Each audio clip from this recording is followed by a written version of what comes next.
మన ప్రభువైన యేసుక్రీస్తు నామములో అందరికీ నా వందనాలండి.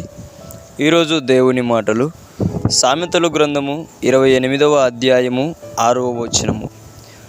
వంచకుడై ధనము సంపాదించిన వానికంటే యథార్థముగా ప్రవర్తించు దరిద్రుడు వాసి. ప్రియమైన దేవుని బిడ్డలారా, ప్రభువు మనతో ఈరోజు సెలవిస్తున్న మాట ఏమిటంటే, మన దగ్గర ఏమీ లేకపోయినప్పటికీ యథార్థముగా జీవించమని ప్రభు సెలవిస్తున్నాడు. ఈ రోజుల్లో చాలా సంఘములలో చాలామంది క్రైస్తవులు ఎలా ఉన్నారు అంటే, నేను కానుకలు బాగా ఇస్తున్నాను, దశంభాగాలు బాగా ఇస్తున్నాను, నేను మందిరానికి చాలా సహాయం చేస్తున్నాను, నేను పాస్టర్కు చాలా సహాయం చేస్తున్నాను, నేను చాలా బాగానే ఉంటున్నాను, ఏ ఇబ్బంది లేదు, ఏ ఇరుకు లేదు అని చెప్పేసి చాలామంది కూడా పొరపాటు పడుతున్నారు.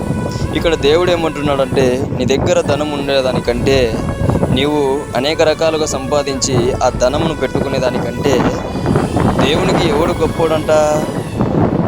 యథార్థముగా జీవించి దరిద్రుడుగా ఉన్న వాడే గొప్పోడని దేవుని లేఖనం సెలవిస్తుంది.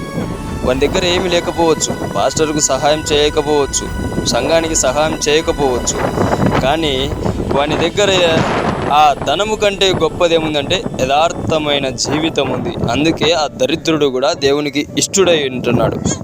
లాజరు ఎందుకు దేవునికి ఇష్టుడయ్యాడు?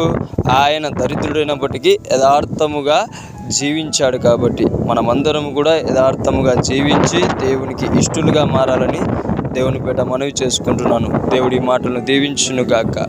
ప్రార్థించుకుందాం. మహాపరిశుద్ధుడైన మా తండ్రి, సర్వోన్నతుడైన మా దేవుడా, నీకు వందనాలు నాయన. మా జీవితాలలో ప్రభా, ధనము కంటే యథార్థమైన జీవితం చాలా ప్రాముఖ్యమని మాతో మాట్లాడినందుకే వందనాలు ప్రభా.